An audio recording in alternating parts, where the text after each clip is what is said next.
একজন সাধারণ ছেলে পাখি তার হাতে একটা মিষ্টির হাঁড়ি নিয়ে রহিমপুর বনে প্রবেশ করে আর বনের চারদিক ঘুরে বলতে থাকে, মিষ্টি নিয়ে যাও, মিষ্টি, টাটকা টাটকা সুস্বাদু মিষ্টি। আসো আসো, মিষ্টি নিয়ে যাও। এমন সময় ওদিক দিয়ে যজ্ঞ কাক আর শালিক যাচ্ছিল। যজ্ঞ কাক আর শালিক ওই মিষ্টি বিক্রেতাকে দেখে বলে, এই যে পাখি, তোমাকে তো আগে কখনো আমি এই বনে দেখিনি, তা কোথা থেকে এসেছো শুনি? দাদা, আমি উত্তরের বন থেকে এসেছি মিষ্টি বিক্রি করতে। ওই বনে তেমন ভালো মিষ্টি বিক্রি হয় না দাদা, তাই এই বনে এসেছি। তা খাবেন নাকি দাদা আমার মিষ্টি? তা বেশ বেশ, দাও তো দেখি তোমার মিষ্টি খেতে কেমন হয়। পাখিটি যজ্ঞ কাক আর শালিকের হাতে মিষ্টি দিয়ে দেয় আর ওদের কাছ থেকে টাকা নিয়ে ওখান থেকে চলে যায়। মিষ্টি বিক্রেতা পাখিটি ওখান থেকে চলে যাবার পর ওরা দুজনে মিষ্টি খায়। মিষ্টি খাওয়ার সাথে সাথে ওরা বৃদ্ধ হয়ে যায়। বাহ, এই মিষ্টি তো খুবই সুস্বাদু। মিষ্টি আরো খাবো। মিষ্টিওয়ালা কোথায় চলে গেল? তোর কেমন লাগলো রে শালিক?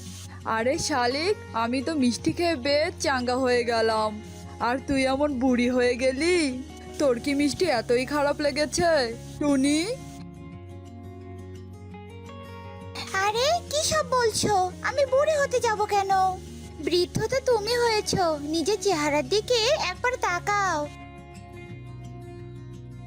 এ কি, আমার এত সুন্দর চেহারা এরকম ভাবে বদলে গেল কিভাবে? এ কি হয়ে গেল রে শালিক? এ কি হয়ে গেল? বনের হাওয়া কি বদলে গেল নাকি রে শালিক? আমি নিজেও তো জানি না যজ্ঞ দাদা। চলো তাড়াতাড়ি এখান থেকে চলো তো। এরপর ওরা সেখান থেকে চলে যায়। অন্যদিকে ওই মিষ্টি বিক্রেতা যজ্ঞ কাক আর শালিকের মতো বনে সব পাখিদের মিষ্টি খাইয়ে প্রায় বৃদ্ধ বানিয়ে দেয়। একদিন টুনি রাস্তা দিয়ে যাচ্ছিল, এমন সময় শালিকের সাথে ওর দেখা হয়। আরে টুনি, এদিকে কোথায় যাচ্ছিস? তোকে তো আজকাল দেখা যায় না রে। কি তুমি? তোমাকে তো চিনলাম না। আর তুমি আমার নাম জানোই বা কি করে? মা রে, আমি তোকে চিনবো না? আমি শালিক রে, তুই আমাকে চিনতে পারছিস না? আমাকে ভুলে গেছিস? কি, তুমি শালিক পাখি? আচ্ছা, তোমাদের কি হয়েছে বলো তো? তোমরা হঠাৎ করে আমার বৃদ্ধ হয়ে গেলে কিভাবে? এরপর শালিক টুনিকে মিষ্টি খাওয়ার কথা খুলে বলে। সব শুনে টুনি বলতে থাকে, এইসব কি বলছো দিদি? এই ঘটনা আগে কেন বলনি? চলো এক্ষুনি মহারাজের কাছে চলো। মহারাজকে সবটা খুলে বলতে হবে। এই বলে টুনি শালিককে নিয়ে বনের আরো বৃদ্ধ পাখিকে সঙ্গে করে মহারাজের কাছে যায়। মহারাজ ঈগলের কাছে যায় আর ঈগলকে সব কথা খুলে বলে। সব শুনে মহারাজ ঈগল ভীষণ চিন্তায় পড়ে যায়। কি, আমার রাজ্যে এত বড় কঠিন রোগ?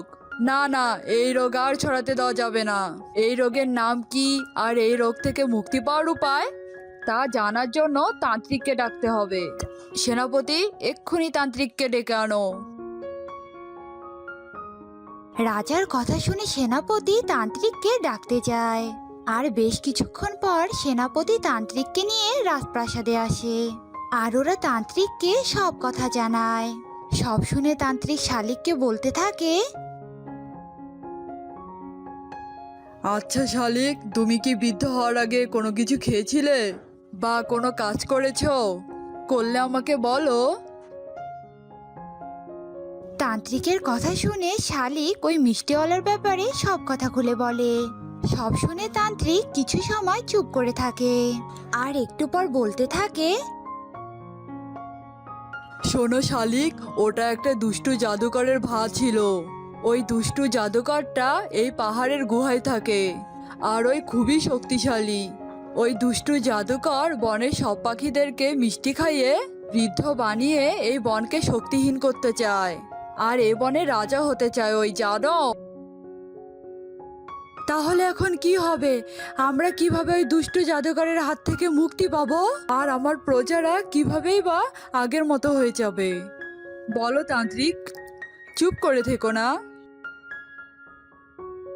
বলছি রাজামশাই, বলছি বনে সব পাখিরা আগের মতো হয়ে যাবে। সেটা হলো একটা উপায়ে, হলো উত্তরের বনে একটা নদী আছে, আর ওই নদীর জলের উত্তরের দিকে একটা রঙিন কলা আছে। ওই রঙিন কলাটা এনে যদি সবাইকে রস করে খাওয়ানো যায়, তাহলে সবাই আগের মতো হয়ে যাবে। তবে ওই রঙিন কলা আনতে অনেক বিপদ অতিক্রম করতে হবে। আমার প্রজাদের রক্ষা করতে আমি যাব ওই কলা আনতে। যতই ঝড় তুফান আসুক না কেন, আমি আমার দায়িত্ব পালন করব। তবে আরেকটা কথা তান্ত্রিক, ওই জাদুকরকে ধ্বংস করার কোনো উপায় আছে কি?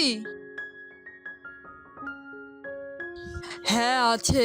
ওই জাদুকরকে ওর বানানো মিষ্টি খাওয়ালে ওই নিজেই বৃদ্ধ হয়ে যাবে, আর ওর সব শক্তি শেষ হয়ে যাবে। তবে বেশ, আমি আগে ওই নদীর জলে রঙিন কলা আনবো, তারপর ওই জাদুকরকে ধ্বংস করব। এই বলে রাজা ঈগল কলা আনতে রওনা দেয়। চলতে চলতে পথে রাজার সাথে একটা বৃদ্ধের দেখা হয়। বৃদ্ধ পাখিটা একটা শুকনো কাঠের বোঝার পাশে দাঁড়িয়েছিল। বৃদ্ধটি রাজা ঈগলকে দেখে বলতে থাকে, কে বাবা, তুমি কোথায় যাচ্ছ? আমাকে একটু সাহায্য করো, আমি অনেক ক্লান্ত। এই কাঠের বোঝা নিয়ে আমি আর যেতে পারছি না। বলুন, এগুলো নিয়ে কোথায় যাবেন? আমি আপনাকে সাহায্য করব। এই বলে ঈগল কাঠের বোঝাটা তার মাথায় নিয়ে ওই বৃদ্ধের বাড়িতে পৌঁছে দেয়। আর বৃদ্ধ শেষে বলতে থাকে, বাবা, তুই অনেক ভালো। তোকে দেওয়ার মতো আমার কিচ্ছু নেই, কিন্তু শুধু আমার কাছে এই দাটাই আছে। তোর সাথে এটা রাখলে তোর অনেক উপকারে আসবে রে। ঈগল আর কিছু না বলে ওই দাটা নিয়ে সামনের দিকে চলতে থাকে। চলতে চলতে হঠাৎ করে ঈগলের সামনে একটা বাঘ চলে আসে। এ কি? এ তো আস্ত একটা বাঘ। আমি এখন এর হাত থেকে কি করে বাঁচবো? হ্যাঁ, আমার কাছে তো দা আছে। এবার আমি এই ভেলায় করে নদীর উত্তরে যাব, আর ওই রঙিন কলা নিয়ে আসব। বেশ কিছু দূর যাওয়ার পর রাজা ঈগল নদীর জলে একটা রঙিন কলা দেখতে পায়। আর ওই কলাটা নিয়ে রাজা ঈগল তার রাজ্যের দিকে রওনা দেয়। অবশেষে রাজা অনেক কষ্টের পর তার রাজ্যে ফিরে আসে। আর ওই রঙিন কলা তান্ত্রিকের হাতে দিয়ে বলতে থাকে,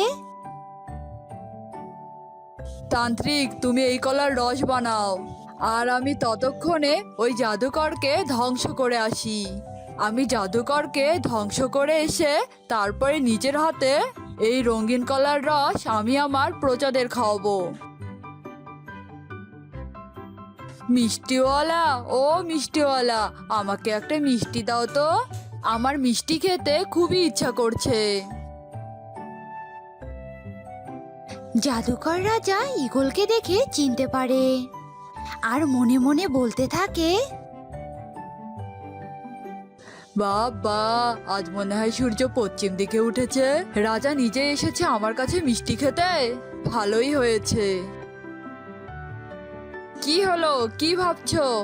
তবে একটা কথা, আমি তোমার মিষ্টি আগে কোন দিক দিয়ে খাবো? মাছ থেকে নাকি উপর থেকে? কেন, এর আগে তুমি কখনো মিষ্টি খাওনি নাকি? খেয়েছি, কিন্তু তোমার মিষ্টি নাকি একটু বেশি সুস্বাদু। তুমি আমাকে একটা মিষ্টি খাইয়ে দেখাও না।